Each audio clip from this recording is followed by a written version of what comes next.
Դերասանուհի Հասմիկ Խոջյանը, ով մեկնել էր Բելգիայի մայրաքաղաք Բրյուսելի ծննդյան տոնը նշելու, հայտնվել է տհաճ իրավիճակում։ Ակտիվ հանգստի եւ տոնական հոլովակների փոխարեն դերասանուհին ստիպված է եղել հետևորդների հետ կիսվել վատ նորությամբ։ Նրան թալանել են հենց խանութի ներսում։ Միջադեպը տեղի է ունեցել մարդաշատ վայրում, ըստ դերասանուհու գողությունը կատարվել է վերարկուի գրպանից, այնքան հմտորեն, որ ինքը նույնիսկ չի նկատել։ Կատարվածի մասին նրան տեղեկացրել է խանութի աշխատակիցը, սակայն արդեն ուշ է եղել։ Գողադան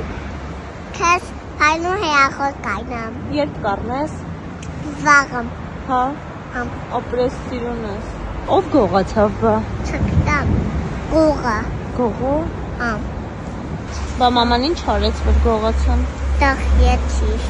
Սա Եվրոպան է, ոստիկաններն էլ դիմացը պարապ կանգնած են, բայց դե իրենք նման փոքր հարցերով չեն զբաղվում, գիտեք։ Հեգնանքով նշել է Հասմիկը, ընդգծելով տեղի իրավապահների անտարբերությունը։ Դերասանուհին անկեղծացել է, որ խնդիրը միայն հեռախոսի արժեքը չէ, որը կազմում է մոտ $2000, այլ այն ամենը, ինչ պահվում էր սարքի մեջ։ Հեռախոսի հետ միասին նա կորցրել է ողջ աշխատանքային ինֆորմացիան եւ գործիքները, կարևոր ֆայլեր եւ փաստաթղթեր, անփոխարինելի հիշողություններ եւ նկարներ, որոնք վերականգնելը անհնար է։ Դեպքը ստիպել է դերասանուհուն վերանայել իր վերաբերմունքը հայրենիքի նկատմամբ։ Նա շեշտել է, որ նման իրավիճակներում սկսում է ավելի բարձր գնահատել Հայաստանի ապահովությունը, որտեղ գուցե նման երևույթները այդքան մասսայական եւ անպատիժ չեն։ Հասմիկը նաեւ դիմել է այն մարդկանց, ովքեր փորձում են թերագնահատել կորուստը դե լավ ոչինչ արտահայտությամբ, նշելով, որ դա պարզապես իր արդար եւ քրտնաջար աշխատանքով ձեռք բերվածն էր, որը կորավ 1 վայրկյանում։ Հասմիկ Խոջյանի հետևորդները շարունակում են աջակցության խոսքեր գրել դերասանուհուն, հուսադրելով, որ տհաճ միջադեպը չի փչացնի նրա տոնական տրամադրությունը։